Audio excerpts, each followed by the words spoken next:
Assalamualaikum warahmatullahi wabarakatuh. Selamat pagi adik-adik mahasiswa jurusan Antropologi angkatan 2020. Alhamdulillah di kesempatan yang berbahagia ini kita bisa bersua kembali dalam rangka melanjutkan pembahasan kita mengenai konsep-konsep dasar sosiologi. Alhamdulillah di pertemuan yang lalu kita telah membahas mengenai pengenalan singkat tentang konsep sosiologi itu seperti apa, objek kajian sosiologi juga seperti apa. Saya harap itu adik-adik sudah memiliki pengetahuan dasar tentang itu.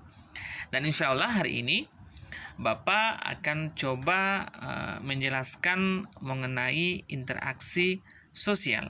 Namun sebelum kita masuk dalam pembahasan terkait dengan materi interaksi sosial ini, Bapak perlu menjelaskan bahwa Bapak pandang bobot materi dari interaksi sosial cukup padat, sehingga nanti di pembahasan interaksi sosial ini Bapak akan menganggap absensinya sebanyak 2 kali, sehingga hari ini insya Allah saya anggap pertemuan keempat dan pertemuan kelima. Jadi adik-adik mahasiswa, saya harapkan simak baik-baik penjelasan saya. Semoga apa yang saya akan berikan nanti, semoga apa yang akan saya jelaskan nanti akan menjadi sebuah modal ilmu kepada adik-adik dalam mengarungi kehidupan kita dalam bermasyarakat. Ya adik-adik. Oke, kita langsung saja. Manusia pada dasarnya merupakan makhluk sosial yang tidak dapat atau yang tidak bisa hidup tanpa bantuan dari orang lain. Oleh karena itu, manusia akan selalu melakukan yang namanya interaksi atau berhubungan dengan orang lain dalam menjalankan aktivitas kehidupannya. Jadi berdasarkan mukadimah tadi, insya Allah materi yang akan kita bahas hari ini adalah terkait dengan interaksi sosial. Di mana nanti pokok bahasan yang akan coba kita bahas dari uraian dari interaksi sosial ini, yang pertama adalah pengertian interaksi sosial, yang kedua adalah syarat-syarat terjadinya interaksi sosial, dan yang ketiga adalah faktor-faktor yang mendorong terjadinya interaksi sosial. Saya lupa tulis di sini, Bapak dosen lupa tulis, yaitu uraian keempat itu adalah mengenai bentuk-bentuk interaksi sosial. Oke, sekarang kita masuk saja. Langsung kita masuk pada materi pada slide yang kedua, yaitu pengertian interaksi sosial. Di sini Bapak menuliskan interaksi sosial merupakan hubungan timbal balik antara individu dengan individu, individu dengan kelompok, serta kelompok dengan kelompok. Itu ya definisi singkat mengenai interaksi sosial. Sebelum saya memberikan contoh seperti apa itu contoh interaksi sosial, terlebih lagi saya akan menekankan kembali bahwa di dalam setiap interaksi sosial akan selalu terjadi yang namanya aksi dan reaksi. Hal ini saya sudah jelaskan, saya sudah singgung di pertemuan yang lalu, apa itu reaksi dan apa itu aksi dan apa itu reaksi. Oke, tapi untuk merefresh lagi ingatan adik-adik, saya coba akan mengulang kembali apa itu aksi dan apa itu reaksi. Aksi artinya adalah tindakan yang kita lakukan. Itu namanya aksi. Aksi adalah tindakan yang kita lakukan. Sedangkan reaksi artinya respon terhadap tindakan yang kita lakukan. Itu definisi dari reaksi. Oke.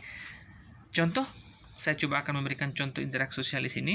Misalnya adalah interaksi yang terjadi antara seorang dosen dan mahasiswa di dalam kelas, di mana dalam interaksi sosial tersebut terdapat yang namanya aksi dan reaksi. Kita bisa buktikan ya. Oke, kita bisa buktikan tadi. Aksi yang dilakukan oleh seorang dosen adalah menjelaskan materi pelajaran kepada mahasiswa. Sedangkan reaksi dari mahasiswa adalah mendengarkan penjelasan dari dosen. Itu ya adik-adik. Nah, di situ telah menunjukkan bahwa telah terjadi yang namanya interaksi sosial. Dan di dalam interaksi sosial tersebut terdapat yang namanya aksi dan reaksi. Itu ya. Nah, aksi yang terjadi adalah seorang dosen, misalnya saya seorang dosen memberikan pelajaran di dalam ruangan kelas. Sedangkan reaksi atau respon dari adik-adik mahasiswa adalah menerima atau mendengarkan atau menerima materi yang Bapak ajarkan. Itu adalah contoh dari interaksi sosial. Intinya dalam sebuah interaksi itu harus ada aksi dan reaksi. Tidak bisa lepas dari konsep itu, aksi dan reaksi. Ingat itu ya adik-adik. Kita mempelajari interaksi harus ada aksi dan reaksi. Namanya juga interaksi sosial. Jika diakhiri dengan kata sosial, otomatis dia tidak bisa dikatakan dia tidak bisa terdiri dari individu saja. Harus individu, minimal individu dengan individu. Harus ada lawan. Ya. Contoh kedua. Misalnya saya lihat di absen ya, karena kita belum bertatap muka secara langsung, saya belum hafal nama-namanya satu persatu. Saya coba akan memberikan contoh interaksi sosial, itu individu dengan individu. Saya coba lihat di absen di kelas A. Misalnya, Natasha melakukan interaksi dengan Juswan dalam ruang di dalam sekitaran kampus. Itu adalah interaksi yang terjadi antara individu dengan individu. Kalau interaksi yang terjadi antara individu dengan dengan kelompok misalnya adalah yang terjadi hari ini, yaitu seorang dosen melakukan memberikan materi pelajaran di dalam ruang kelas terhadap mahasiswanya. Nah, saya berlaku sebagai individu dan mahasiswa sekalian adalah berlaku sebagai kelompok masyarakat akademisi yang menerima materi dari saya. Sedangkan contoh dari interaksi sosial yang terjadi antara kelompok dengan kelompok adalah misalnya dalam pertandingan sebuah sepak bola. Misalnya kesebelasan Barcelona melawan kesebelasan Manchester United. Nah, dalam memperebutkan tiket masuk Liga Champion itu ya. Oke, itu sebagai contoh dari interaksi sosial yang terjadi antara kelompok dengan kelompok. Itu definisi singkat mengenai definisi terkait interaksi sosial beserta contohnya. Oke adik-adik, sekarang kita masuk pada slide yang ketiga, yaitu ciri-ciri interaksi sosial. Di sini Bapak menuliskan ada 4 ciri interaksi sosial. Yang pertama adalah jumlah pelaku 2 orang atau lebih. Dalam interaksi sosial itu harus memiliki jumlah pelakunya minimal 2 orang. 2 orang ini maksudnya individu dengan individu. Sedangkan lebih misalnya individu dengan kelompok atau kelompok tadi dengan kelompok. Nah, itu ciri pertama dari interaksi sosial. Yang kedua adalah adanya komunikasi yang terjadi antar pelaku. Di dalam melakukan sebuah interaksi, otomatis pasti ada komunikasi yang terjalin. Misalnya, saya kasih contoh tadi bahwa interaksi individu dengan kelompok adalah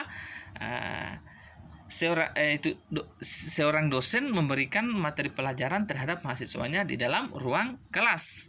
Otomatis di dalam memberikan pelajaran itu sehingga ilmu tertransfer kepada mahasiswa, otomatis di dalamnya ada komunikasi yang terjalin. Iya kan? Ada komunikasi sehingga mahasiswa bisa mengerti. Oh, yang dijelaskan Bapak dosen ternyata hari ini terkait dengan interaksi sosial. Itulah yang dikatakan. Nanti insya Allah kita singgung lagi di bawahnya, yaitu kita nanti sebentar adalah syarat-syarat dari interaksi sosial. Namun sekarang ini kita akan coba membahas dulu ciri-ciri dari interaksi sosial. Itu ya, yang pertama tadi cirinya adalah jumlah pelaku 2 orang atau lebih. Yang kedua adalah adanya komunikasi yang terjadi antar pelaku. Oke, sedangkan ciri yang ketiga adalah adanya suatu dimensi waktu. Interaksi sosial itu akan terjadi, misalnya interaksi yang terjadi di masa lalu, interaksi yang terjadi di masa sekarang, dan interaksi yang akan terjadi di masa yang akan datang. Pasti memiliki dimensi waktu dalam melakukan interaksi. Seseorang melakukan interaksi pasti melakukan menemui namanya dimensi waktu. Ada dimensi waktu, ada waktu-waktu yang kita bisa melakukan interaksi sosial. Itu ya maksudnya. Yang terakhir sebagai ciri dari interaksi sosial adalah adanya tujuan yang hendak dicapai sebagai hasil dari interaksi sosial. Ya, misalnya dalam kita melakukan sebuah interaksi sosial, pasti di dalamnya kita harus memiliki tujuan. Misalnya tadi contohnya adalah saya sebagai dosen melakukan interaksi sosial dengan mahasiswa dalam rangka memberikan menjelaskan materi pelajaran terkait dengan ilmu pengantar sosiologi. Harapan saya adalah tujuan saya adalah ilmu yang saya transfer kepada mahasiswa akan mudah dipahami oleh adik-adik mahasiswa sekalian. Itu tujuan saya melakukan interaksi tersebut. Saya melakukan interaksi dengan adik-adik mahasiswa melalui aplikasi YouTube ini adalah tujuannya untuk mentransfer ilmu terkait dengan konsep ilmu sosiologi apa yang membahas tentang interaksi sosial hari ini. Itu ya tujuan yang akan hendak kita capai dalam melakukan interaksi sosial.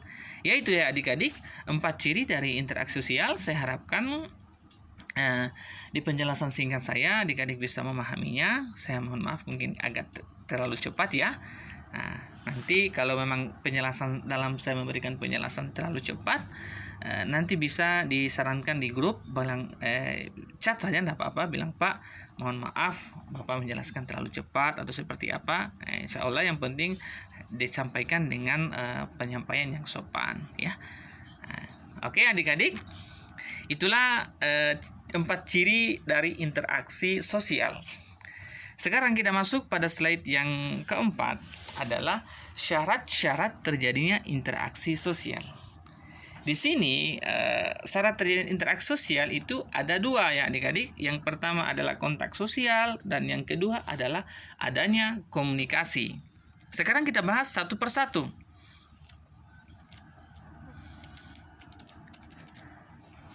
Kontak sosial artinya hubungan sosial antar individu atau kelompok baik secara langsung maupun melalui perantara. Itu ya definisi singkat mengenai kontak sosial. Sebelum saya memberikan contoh, nanti insya Allah saya akan berikan contoh masing-masing dalam penjabaran jenis-jenis kontak sosial. Kontak sosial itu memiliki lagi beberapa jenis.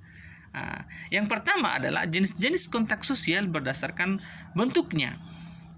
Jenis kontak sosial berdasarkan bentuknya ada 2 jenis, yaitu kontak positif atau kontak sosial yang bersifat positif dan kontak sosial yang bersifat negatif. Kontak sosial positif yaitu kontak sosial yang mengarah pada kerjasama.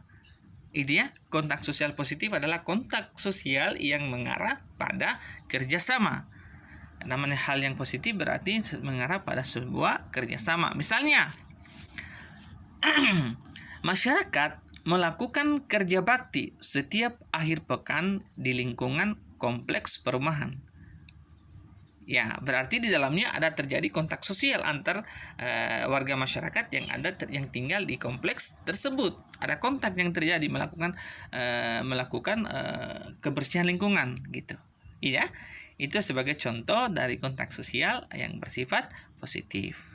Sedangkan jenis kontak sosial yang kedua adalah kontak sosial negatif.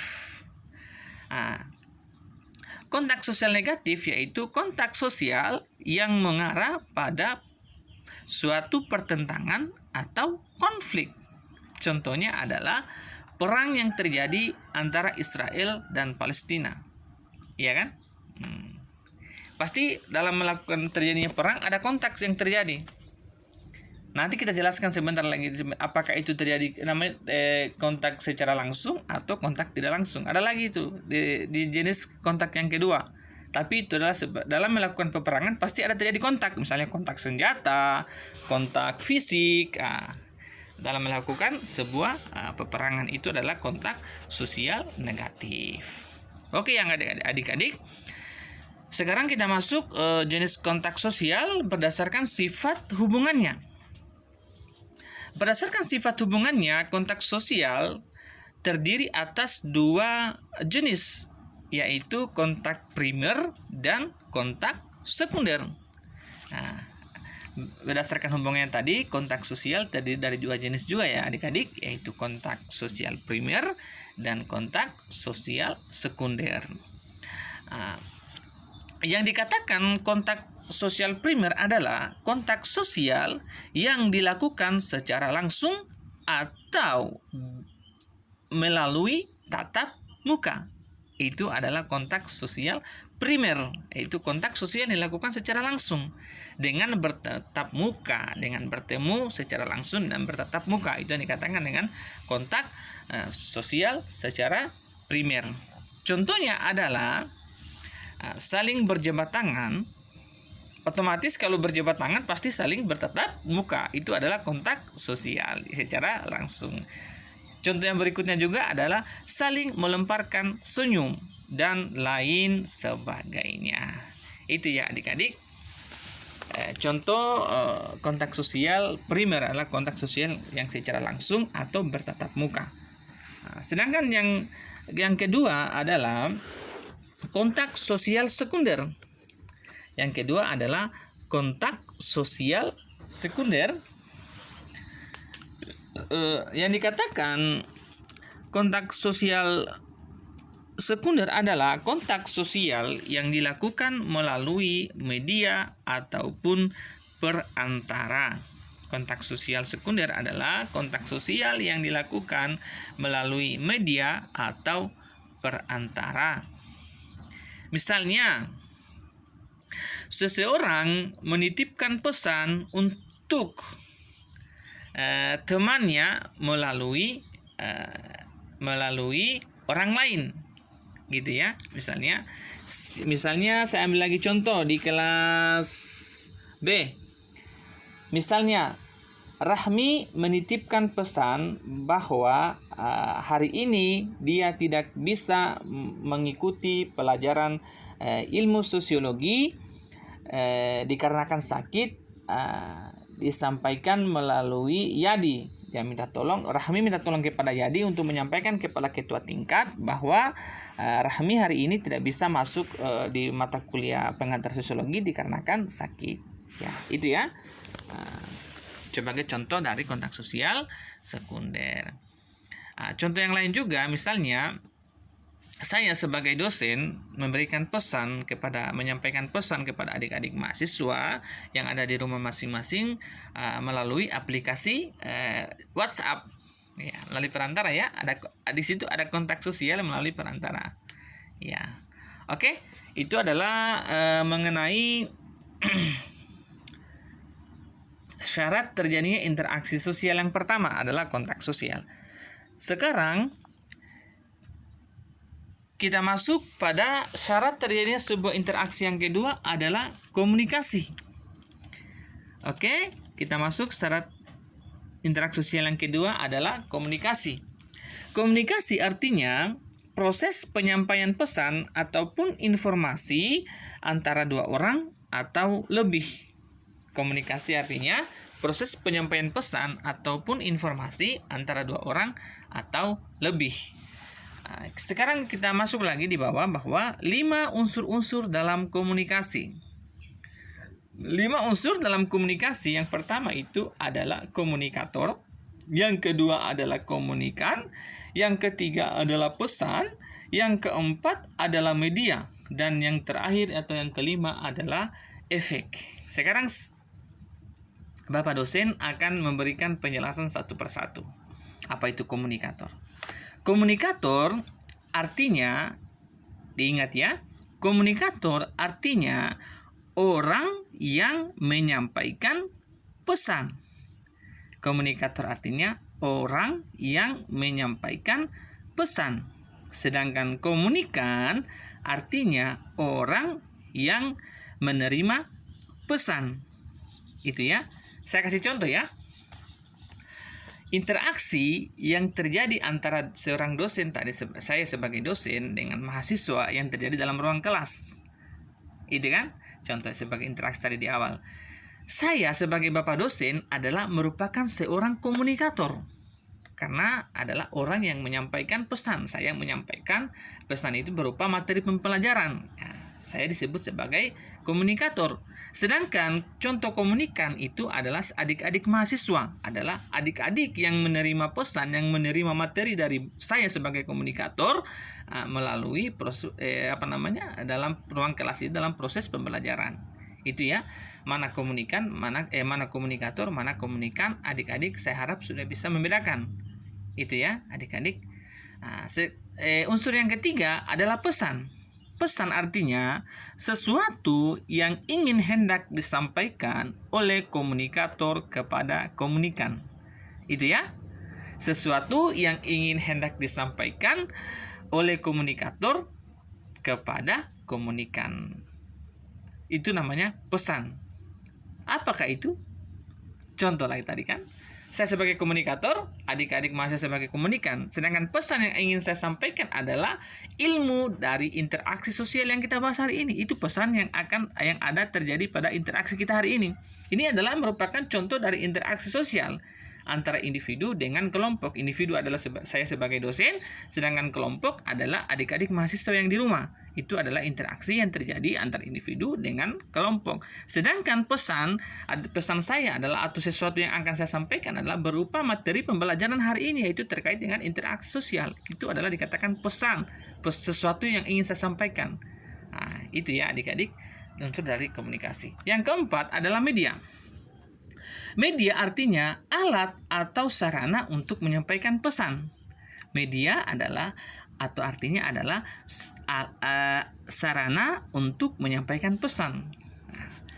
Contohnya lagi ada adik-adik, yaitu sarana Bapak menyampaikan sesuatu materi pembelajaran hari ini adalah melalui aplikasi YouTube, melalui WhatsApp, melalui aplikasi YouTube. Itulah media yang kita gunakan dalam melakukan komunikasi.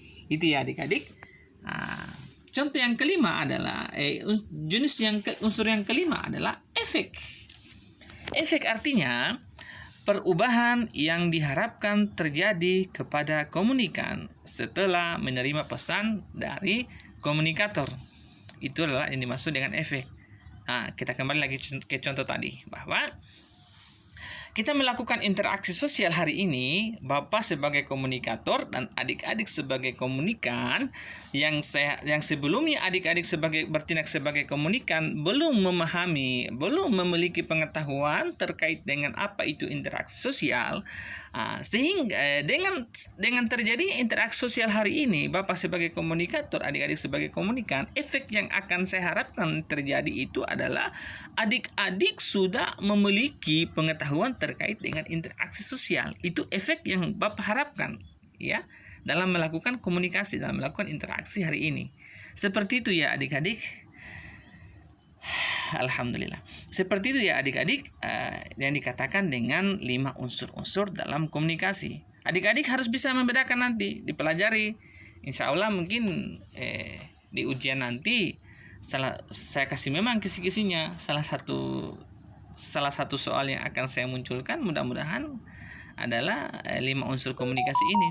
Dipahami memang. Jangan dihafal, dipahami. Beda kalau dihafal dengan dipahami. Kalau dihafal lama-lama akan dilupa. Kalau dipahami, walaupun tinggal dibaca sepintas, sudah langsung teringat kembali, kita punya daya ingat insya Allah. Iya. Jadi saya harapkan melalui penjelasan Bapak tadi, adik-adik bisa memiliki pengetahuan tambahan mengenai interaksi sosial, di mana tadi interaksi sosial itu syarat-syarat interaksi sosial itu ada 2, ada kontak sosial dan ada komunikasi. Dalam kontak sosial itu ada 2 juga jenis. Ada kontak sosial yang bersifat positif, dan ada kontak sosial yang bersifat negatif, dan berikutnya berdasarkan sifat hubungannya adalah ada kontak sosial primer dan kontak sosial sekunder. Sedangkan syarat interaksi sosial yang kedua adalah komunikasi. Dalam komunikasi itu terdapat beberapa unsur, ada 5 unsur, ada komunikator, ada komunikan, ada pesan, ada media, dan ada efek. Saya harap di antara masing-masing konsep ini adik-adik sudah memahaminya. Oke adik-adik, sekarang kita masuk pada slide yang ke-8. Faktor-faktor pendorong interaksi sosial. Faktor-faktor pendorong interaksi sosial adalah yang pertama adalah imitasi. Nah, yang dikatakan imitasi adalah tindakan meniru orang lain. Tindakan meniru orang lain. Misalnya, seseorang yang meniru gaya berbicara idolanya. Misalnya, umpama laki-lakinya atas nama Yadi. Yadi meniru gaya berbicara idolanya. Atau Yadi meniru gaya berpakaian idolanya, ataupun lagi Yadi meniru gaya model rambut idolanya. Misalnya Yadi mengidolakan Cristiano Ronaldo. Dia lihat setelah menonton Cristiano Ronaldo di televisi, dia lihat gaya rambutnya, dia ada model-model garis, ya Yadi juga ikut. Setelah menonton itu, besoknya dia langsung pergi ke tukang cukur, bilang sama tukang cukurnya, "Pak, cukur saya seperti Cristiano Ronaldo, nah di garis di sininya," katanya. Oh iya, itu namanya berarti Yadi melakukan imitasi terhadap gaya rambut Ronaldo. Iya, itu ya sebagai contoh dari imitasi. Sekarang yang kedua adalah sugesti. Yang kedua adalah sugesti. Sugesti merupakan pemberian pandangan atau pengaruh kepada orang lain. Sugesti merupakan pemberian pandangan atau pengaruh kepada orang lain. Contohnya adalah adik-adik, seorang dokter yang mensugesti pasiennya agar minum obat secara rutin supaya bisa cepat sembuh. Biasanya kalau orang tua kalau sudah sakit, dia harus ke dokter. Biasanya dokter melakukan sugesti, "Pak, insya Allah kalau semoga Bapak bisa sembuh, yang penting Bapak minum obat secara teratur." Jadi si orang tua ini pasti dia merasa, kapan dia sudah minum obat, dia akan pasti karena sudah mendapat sugesti dari seorang dokter, saya minum obat ini insya Allah sembuh. Begitu. Itu ya contoh dari sugesti. Yang ketiga adalah identifikasi. Identifikasi artinya keinginan untuk menjadi sama dengan orang lain yang diidolakan secara keseluruhan. Contohnya adalah seseorang yang sangat mengidolakan Michael Jackson sehingga dia berusaha mengikuti secara totalitas apa yang menjadi ciri dari sang idolanya tadi. Ini namanya identifikasi. Beda ya dengan imitasi. Kalau imitasi itu meniru orang lain hanya sebahagian saja. Kalau imitasi, misalnya imitasi tadi meniru gaya rambut, tapi model pakaian dia pakaian tetap gayanya sendiri, tidak mengikuti idolanya. Misalnya dia hanya mengikuti gaya rambut adalah Cristiano Ronaldo, tapi gaya pakaiannya ya pakaiannya ala kita, ala orang-orang, misalnya orang Muna ya gaya yang orang-orang Indonesia, tidak mengikuti pakaian mereka. Dia hanya meniru orang lain, idolanya tadi adalah hanya sebahagian, itu dikatakan imitasi. Sedangkan identifikasi itu meniru orang lain sebagai idolanya secara totalitas. Semuanya dari gaya rambut dari ujung rambut sampai ujung kaki. Misalnya tadi seseorang mengidolakan Michael Jackson, maka dia akan mengidentifikasi Michael Jackson itu seperti apa dan dia akan menirunya secara totalitas. Dari gaya rambutnya, dari cara berjalannya, dari gaya bicara, dari model berpakaian, pokoknya semua dia identifikasi secara totalitas. Itu ya perbedaan antara imitasi dengan identifikasi. Sekali lagi saya ulangi, imitasi itu meniru orang lain sebagai idola hanya sebahagian saja.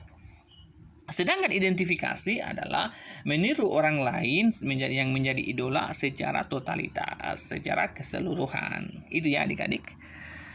Itu adalah identifikasi. Sekarang yang kita masuk yang keempat adalah faktor yang mempengaruhi interaksi sosial. Yang keempat adalah simpati. Simpati artinya perasaan tertarik kepada pihak lain atau orang lain. Simpati adalah perasaan tertarik kepada orang lain atau pihak lain. Contohnya adalah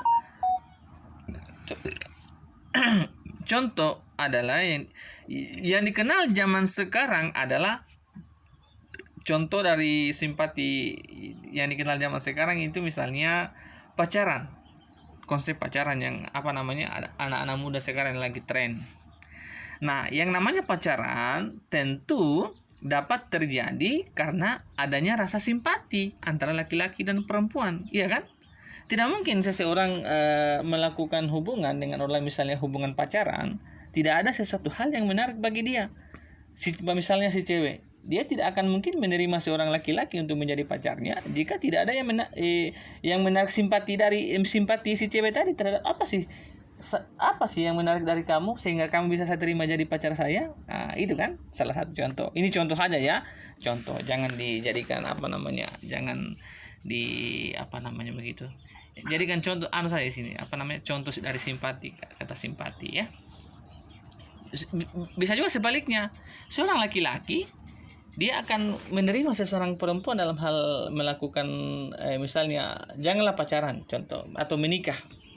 Nah, kan pasti si calon mempelai wanita ada perasaan simpati dari laki-laki, ada sesuatu hal ciri khas yang menarik perhatian si calon mempelai laki-laki sehingga dia bisa mempersunting si wanita tersebut. Begitu ya contoh dari simpati. Sedangkan yang kelima, yang terakhir adalah empati.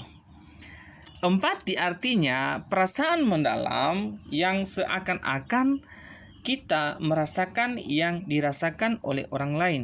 Ini simpati, perasaan mendalam ya. Contohnya adalah kita ikut menangis ketika mendengarkan teman kita yang curhat sambil menangis, ya kan? Pasti kalau misalnya Herniwati curhat sama Irnayanti dalam keadaan menangis, pasti si Irnayanti akan terharu, akan merasa merasa empati. Pasti dia akan minimal tidak dia akan mengucurkan juga air mata karena melihat temannya sedih, dia juga ikut sedih. Itu namanya perasaan empati terhadap orang lain. Itu ya adik-adik, materi terkait dengan interaksi sosial tadi. Ada pengertian interaksi sosial, ada ciri-ciri interaksi sosial, dan ada faktor-faktor pendorong interaksi sosial. Ini saya anggap materi pertemuan keempat.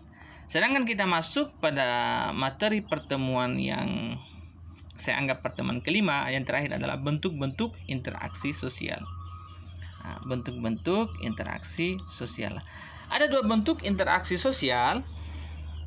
Yang pertama adalah proses asosiatif dan yang kedua adalah proses disosiatif. Proses asosiatif atau interaksi sosial yang mengarah pada persatuan atau integrasi sosial. Sedangkan proses disosiatif itu adalah interaksi sosial yang mengarah pada perpecahan. Nah, sekarang kita akan bahas satu persatu lagi. Kita masuk dulu pada pembahasan interaksi sosial yang bersifat asosiatif. Interaksi yang bersifat asosiatif lagi terdiri dari beberapa macam. Yang pertama itu adalah kerjasama, yang kedua akomodasi, yang ketiga asimilasi, yang ini, yang keempat adalah akulturasi. Oke, kita bahas lagi satu persatu. Apa itu kerjasama, apa itu asimilasi. Oke, kerjasama yaitu suatu usaha bersama antar individu atau kelompok untuk mencapai tujuan bersama. Itu adalah kerjasama. Sedangkan ada saya tidak tulis di sini. Kerjasama lagi itu ada terbagi menjadi 5 bentuk. Terjadi 5 bentuk. Ada yang dikatakan dengan kerukunan, yang kedua adalah koalisi, yang ketiga adalah kooptasi, dan yang keempat adalah bargaining, dan yang kelima itu adalah kemitraan. Nanti sebagai tugas di pertemuan keempat tadi adalah cari bentuk-bentuk kerjasama, ya, cari bentuk-bentuk kerjasama dan berikan contohnya. Itu sebagai tugas. Tugas ya, bagi yang kumpul tugas maka saya akan hadirkan pada pertemuan keempat. Itu ya. Oke, kita lanjut. Akomodasi. Interaksi sosial bersifat asosiatif yang kedua adalah akomodasi. Akomodasi yaitu suatu cara untuk menyelesaikan pertentangan tanpa menghancurkan lawan. Lanjutannya itu bentuk-bentuk akomodasi, yaitu pertama adalah koersi, yaitu bentuk akomodasi yang prosesnya melalui pemaksaan. Contohnya adalah razia yang dilakukan Satpol PP untuk menertibkan pedagang kaki lima. Yang kedua, bentuk akomodasi yang kedua adalah kompromi. Kompromi yaitu di mana pihak yang terlibat saling mengurangi tuntutannya agar tercapai suatu penyelesaian. Contoh dari kompromi adalah penyelesaian konflik di mana kedua belah pihak saling mengurangi tuntutannya atas keputusan bersama.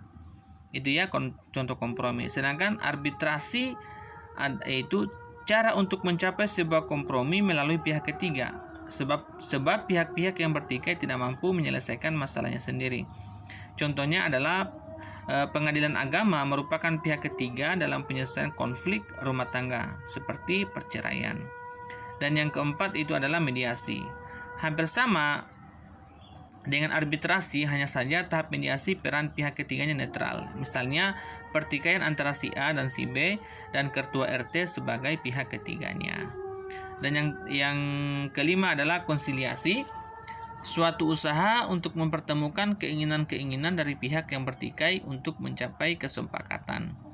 Sebagai contoh di sini Bapak dosen tuliskan adalah pertemuan antara buruh, wakil perusahaan, dan jam sostek untuk saling mengungkapkan keinginan dan mencapai kesepakatan. Ada konsiliasi yang diharapkan. Yang bagian keenam atau F adalah toleransi.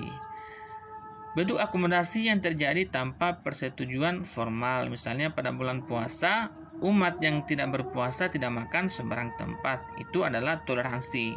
Akomodasi yang tanpa persetujuan formal. Ada muncul kesadaran sendiri. Misalnya si A pada bulan puasa umat Islam melakukan ibadah puasa, maka umat-umat yang lain meskipun tidak diarahkan mereka memiliki mereka sudah mengerti dengan kegiatan ibadah umat Islam. Yang bagian G adalah adjudikasi, yaitu cara penyelesaian masalah melalui pengadilan. Misalnya persengketaan tanah warisan keluarga yang diselesaikan melalui pengadilan. Berikutnya tadi adalah bentuk dari interaksi asosiatif adalah asimilasi.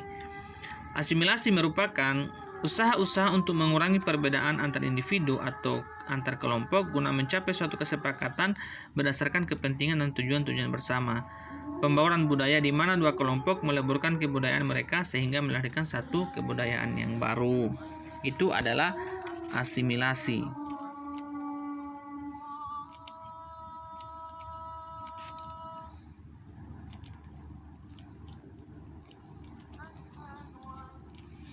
Itu asimilasi itu atau kata lainnya adalah perpaduan dua kebudayaan yang menghasilkan kebudayaan baru dengan meninggalkan kebudayaan lamanya.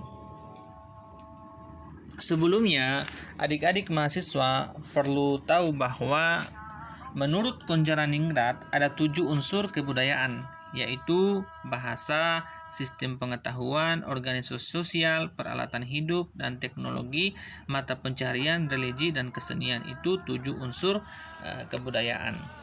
Nah, misalnya kita ambil contoh, dalam unsur kebudayaan tersebut dapat terjadi yang namanya asimilasi. Nah, salah satunya adalah dalam hal bahasa.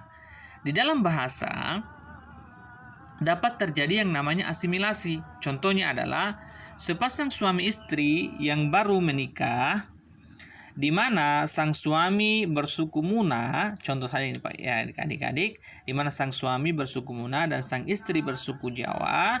Setelah mereka menikah, mereka pun tinggal di wilayah sang suami, yaitu di wilayah Muna, daerah Muna. Setelah berpuluh-puluh tahun tinggal dan menetap di Muna, akhirnya sang istri tadi yang bersuku Jawa menjadi sangat pandai berbahasa Muna, dikarenakan sang istri selalu berinteraksi dengan masyarakat dengan menggunakan bahasa Muna tadi. Sehingga pada akhirnya sang istri tadi lupa bahasa daerahnya sendiri, yaitu bahasa Jawa. Itu ya yang dikatakan dengan asimilasi. Perpaduan dua kebudayaan dengan dengan menghasilkan kebudayaan baru dengan meninggalkan kebudayaan lamanya. Jadi si istri tadi sudah lupa dengan bahasa Jawanya. Karena lantaran terlalu lama tinggal di daerah suami, sehingga dia melupakan menghasilkan kebudayaan baru bagi dia jadi bisa pintar bahasa Muna, sedangkan bahasa daerah yang awalnya tadi Jawa dia sudah lupa karena lantaran terlalu lama berinteraksi dengan orang Muna. Sudah tidak menggunakan lagi bahasa Jawa sekian berpuluh-puluh tahun. Itu yang dikatakan dengan contoh asimilasi. Sedangkan yang kedua adalah akulturasi, yaitu perpaduan dua kebudayaan yang berbeda sehingga akan membentuk suatu kebudayaan yang baru dengan tidak menghilangkan ciri khas kebudayaan asli. Kalau tadi asimilasi adalah meninggalkan kebudayaan lama, sedangkan kalau akulturasi itu adalah perpaduan dua kebudayaan yang berbeda tanpa meninggalkan kebudayaan lamanya tadi. Contohnya adalah akulturasi dalam bahasa tadi. Kita ambil lagi akulturasi dalam bahasa. Tadi kita sudah ambil contoh asimilasi dalam bahasa, sekarang kita ambil contoh akulturasi dalam bahasa. Seorang mahasiswa warga negara asing yang kuliah di Kendari, di mana selama kuliah warga negara asing tersebut mulai bisa berbahasa Indonesia. Namun dalam hal ini meskipun dia sudah bisa berbahasa Indonesia, dia tetap tidak melupakan bahasa negaranya sendiri. Hal tersebut dapat dibuktikan dengan setiap kali si mahasiswa asing ini menelpon di negaranya, menelpon pada keluarganya di negara asalnya, dia tetap menggunakan bahasa asalnya.